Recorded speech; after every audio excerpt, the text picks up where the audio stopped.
YouTuber scams. A mix that quite legitimately goes more hand in hand than YouTubers and diddling children 24/7. Okay, I don't know about that one, but imagine growing an extremely dedicated and parasocial fan base, millions of people per day helping you pay the rent for your $10 million freak-off mansions. So what do you do for them in return? Yeah, you hit them with the most downright diabolical scams on the face of the planet. So from IShowSpeed accidentally promoting a crypto rug pull to his underage fans, to the big three juicing every last penny their audiences are worth, I've taken 6 of YouTube's biggest scammers, and I'm gonna be tier listing them. Mr. Brust. Now, as all of us know, Mr. Beast and controversies go together like Lunchables and Lunchly, because anything past 3 months ago was synonymous for being an actual, genuine guy, not blinded by money, greed, or anything, just genuine care. But oh brother, you can't say that now. You make one comment praising Mr. Beast, and now you've got a swarm of ants flooding your comment section calling you a meat rider. His crime spree started off with the illegal lotteries on his live streams, where he just spew out random garbage saying, oh, subscribe in the next 5 minutes and I'll give you a PS5. For those of you who are just joining, if you buy one of our limited edition 40 mil special shirts, we're celebrating 40 million subscribers with a really big video, then we will sign that shirt, and some of them will get random prizes like this. Which, I mean, lots of people already do that. In fact, I could just do this shit right now. Subscribe right now and I'll ship one of my pubic hairs right to your doorstep. Is it gonna happen? Absolutely not. But then he'd be exposed for forging signatures on his shirts, which is actual genuine fraud. Like, you cannot do this. Like, imagine getting a signed jersey from one of your favorite sports players, which more likely than not they upselled for just on that belief, just to realize it's fake. This is the same stuff here, to the point where if you have a Mr. Beast signed hoodie, you kiss that shit right in the garbage. Like, I swear, the team behind this man trying to cover up every last bit of scrapable footage is genuinely laughable. Somebody in my comment section made an extremely good point that if Mr. Beast ran for president, he would literally censor so much. Because so many people recently have decided that, for whatever reason, just ghosting allegations and making dog shit responses is the way to keep your channel going. We've already seen this with Ali Coca, where his absolutely horrendous response basically sliced 3/4 of his audience away from him. There's also been lots of talk about him in the Lunchly controversy, but until we get to KSI and Logan Paul, we're gonna place him at a solid B for now. Pokimane. Now, already being in the blockchain for the people I don't like corner, as passively she'd play off as she's single, causing one of the most disturbingly parasocial fan bases, probably the most for a female audience. Like, I swear to God, if she farted on a piece of glue, her fans would put their entire families in generational debt just to get a hold of that thing. And it seemed around a year ago, Pokimane was able to catch on to this as she released the Mina cookies, which kind of look pretty similar to something else. In fact, when I say kind of, I mean basically the exact same. Now, by no means am I saying these are bad cookies, but the original price point of $28 for 4 bags, or $7 per bag, is an absolutely laughably high price. And this is how she responded when people were calling her out on this. I know math is hard when you're an idiot, but like, if you're a broke boy, just say so. Yeah, you literally cannot make this up. I mean, I get probably half your fan base has their tongues glued to the floor with their entire wallets fully open by now, but there comes a certain point when where you shit on your audience so hard, it will cause these kinds of dislike ratios. And it isn't exactly like the prior brand that she basically copy and pasted was great for price points either, as their cookies were already being complained to be too expensive, because we'll go more into this later. But if you know the marketing push Lunchly is going for making a better for you brand, well, this is just a worse for you brand. Like, what the fuck? If I search up Pokimane on YouTube search, the second thing that comes up is Pokimane Thick Compilation 2020. Like, nah, I'd have more respect for hub user. This is just wild. And although this wasn't the greatest scam, it seems she's going for the more dodge the allegations method, which everyone seems to be hopping on for whatever reason, so this is gonna get bumped up to a C tier.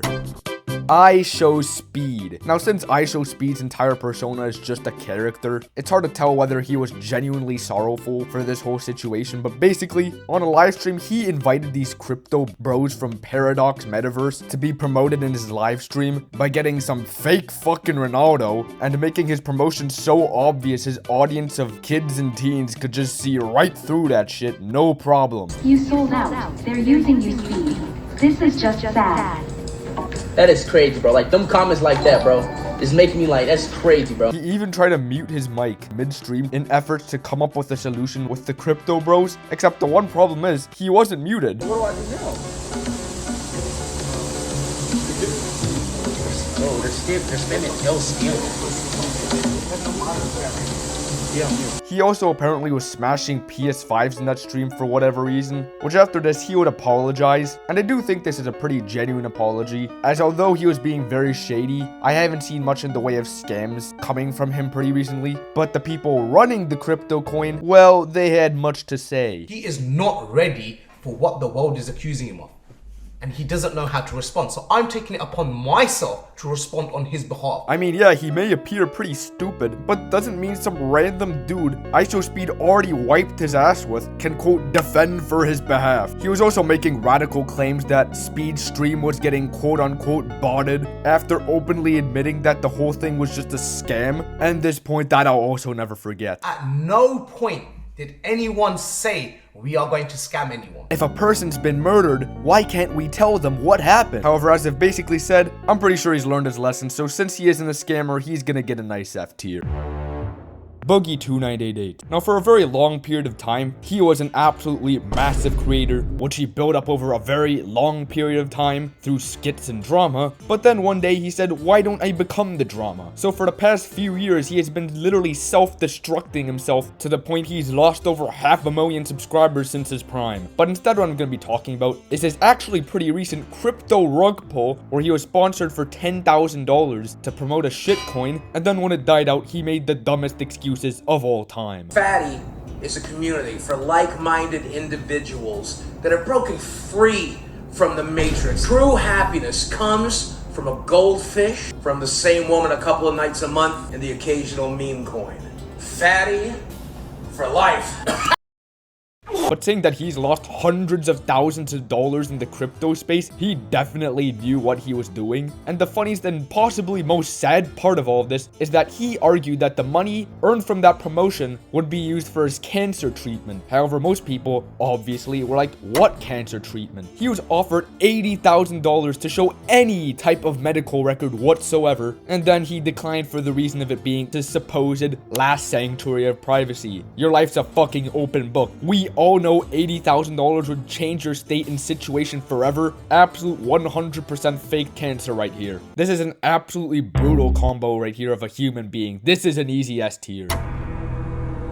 Oh, well, talking of S tiers, Logan Paul and KSI are the literal founders when it comes to dog shit scam products. Logan Paul started off with CryptoZoo, which as most of us know, he refused to pay back the $18 million and instead did this. These are the estimated damages in CryptoZoo, and then this much smaller percentage of that pie is what Logan is actually offering to refund, on the condition though that all of the people who spent the last year suing him for the larger damages drop their case. Like, imagine robbing a bank and coming out with a cool milli, telling law enforcement that you'll drop $100,000 of the money you stole, but they have to stop their investigation. I think we can see how stupid this is, and also KSI was also involved in his little crypto rug pull apparently, but the two dog shit forces collided when they were to make Prime, which then turned to this piece of dog shit. With Lunchly, you get double the amount of liquid. Prime has no sugar added, more electrolyte. More electrolytes. Like, you would have had a better chance of me understanding you if you said, instead we removed the sugar and added 10 Gnectoschmorphs, cause who the fuck is actually gonna measure what an electrolyte does compared to something like sugar, which people globally know is bad for you. And as most of us know again, DanTDM, the guy, he made one tweet which left the entire hall battling against a brick wall. Literally, man dropped one message and refused to elaborate. Like, I saw these videos saying that DanTDM destroyed Mr. Beast, KSI, and Logan Paul.